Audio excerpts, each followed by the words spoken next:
다산 신도시에 위치한 유보라 탑 부동산입니다. 오늘은 임대상가 하나를 소개해드리겠습니다. 본 물건은 다산 신도시 진건지구에 위치한 다산반도 유보라 메이플타운 단지 내 상가로서 전반적인 배후 수요, 입지 여건 등을 감안할 때 추천드릴 만한 물건으로 판단됩니다.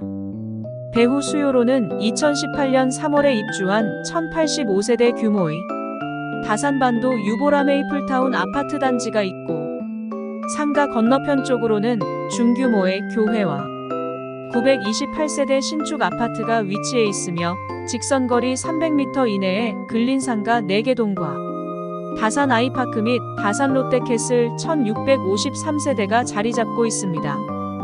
최근에 사용 승인 받은 신축 아파트 다산 포레스트 2단지는 2024년 1월 초까지 입주가 계획되어 있어 향후 수요는 크게 증가할 것으로 예상됩니다. 특히 신규 입주하는 다산 포레스트 2단지에는 상가가 4개 호실에 불과하기 때문에 중복 업종이 입점하는 것은 제한적일 것으로 봅니다. 한편 아파트 단지 내 상가는 전체 25개 호실로 구성되어 있으며 아파트 정문을 중심으로 좌측 6개 호실, 우측 16개 호실로 각각 구분되어 있습니다. 좌측에 위치한 1동 상가 6개 호실은 시유 편의점이 2개 호실을 차지하고 있으며 나머지는 미용실, 세탁소, 부동산 중개사무소, 그리고 본 물건으로 배치되어 있습니다. 우측에 위치한 2동 상가는 GS마트가 6개 호실을 차지하고 있고 부동산 중개사무소가 8개점, 정육점, 도시락 음식점, 무인 카페, 아이스크림 가게 등이 각각 입점해 있습니다. 현재 본 물건은 25개 상가 점포 중 면적 기준으로는 기본 점포 대비 약 30% 이상 넓은 구조로 되어 있으며 전용 면적 기준 약 13평 정도 됩니다. 따라서 다소 넓은 공간을 필요로 하는 업종이 입점하기에 적합하고 끝자락에 위치하여 아파트 주민들이 단지 내에서 접근하기 편리한 별도의 출입구와 전면 공간을 독립적으로 이용할 수 있는 여지가 있어서 이 또한 장점이라 할 수 있겠습니다. 상가 전면 부폭은 약 6m 정도로서 간판 설치가 용이하며 타 점포 대비 가시성이 양호합니다. 그리고 전면과 좌측면은 유리로 시공되어 있어서 실내가 밝고 개방감이 있는 것이 특징입니다. 지상 상가 전용 주차장은 상가 후문 바로 앞쪽에 위치하여 고객의 주차장 이용 또한 편리합니다. 또 한편으로는 편의점, 세탁소, 미용실이 나란히 있어서 고객의 이용 편의성이 높고, 전면부 2차선 도로는 아파트 진입을 위한 우회전 차선이 하나 더 있는 가운데 도로와 인도 사이에 펜스 설치가 없는 관계로 차량 이용 고객에게는 잠시 정차하기 편리한 입지 여건을 가지고 있습니다. 그간 수제 베이커리 및 커피점으로 운영되어 왔으며 나름대로 안정적인 매출을 유지하여 왔으나 제빵사 겸 운영자의 개인적인 사정으로 가게를 정리하게 된 상태입니다. 현재 상황에서 여러 가지 업종을 구상해 볼 수 있는데 아파트 입주민의 상당수가 젊은 분들로 구성되어 있어서 중학생 이하 학생을 대상으로 하는 음악, 미술 또는 어학학원을 1순위로 추천드리며 그 외에 이미용실, 반찬가게, 애완동물 용품 관련 샵, 배달업종, 치킨점, 특화된 농산물 가게 등 자신이 추구하는 목적에 맞는 다양한 용도로 시도해 볼 수 있다고 생각합니다.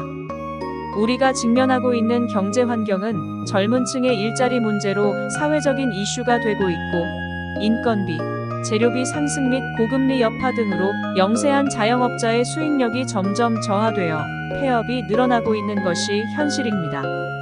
하지만 이러한 상황 하에서도 자신의 경쟁력으로 이를 극복하고 성공한 사례들을 도처에서 찾아볼 수 있기 때문에 비록 작은 자본으로 창업하시는 분들께서는 충분한 시장 조사와 철저한 사업 준비는 물론 업종별 성공 사례를 벤치마킹하여 시장에 진입하는 것이 필요할 것으로 판단됩니다.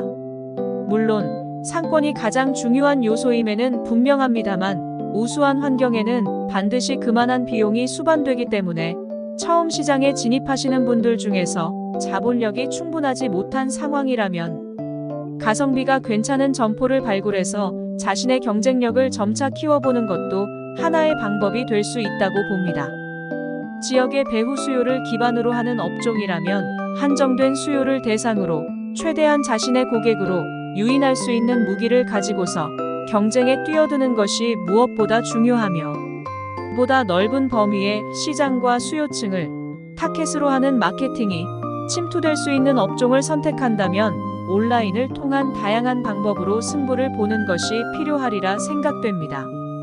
본 물건의 보증금 및 임대료 수준은 주변 환경과 여건을 고려할 때 충분한 가성비를 갖추고 있다고 생각합니다. 다산 신도시내 소재한 일반 상가 및 상가주택을 직접 현장 답사하여 실태 조사를 하면서 지구 단위별 업종 구성, 공실률, 상가 종류별 임대료 수준 등을 두루 살펴본 경험이 있으며, 이러한 내용을 중심으로 조사, 분석한 자료를 정리해서 몇 차례 인사드린 바 있습니다. 또한 대표 업종인 음식점의 경우 지역 내 다양한 업소를 방문하거나 이용도 해보았고, 고객의 입장에서 느끼는 만족도와 니즈에 대해서도 간간히 생각해 본 적이 있습니다.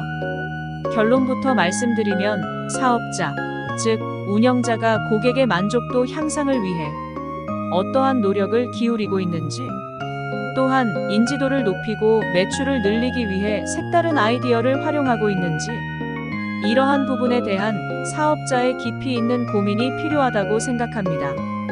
교통과 통신수단이 발달하면서 여러 가지 벽이 허물어지고 있는 오늘날, 어떤 업종이든지 간에 자신만이 가지고 있는 차별화된 경쟁력이 최고의 무기이고 성공의 비결임은 틀림없습니다.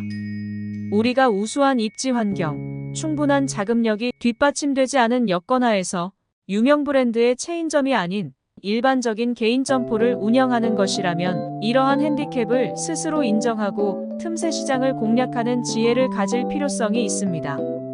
예를 들어 입지 여건 고려 시에는 공실이라는 선입견에 매몰되거나 주변의 소문에 너무 현혹되지 말고 팩트에 근거한 정황을 냉철하게 분석하고 판단하여 미래의 가성비가 높게 예상되는 입지 조건의 점포를 고르는 것이 최소한 차선의 선택은 되지 않을까 생각해 봅니다. 더 궁금한 사항이 있으시면 언제든지 연락 주세요. 정성을 다해 설명드리겠습니다. 감사합니다.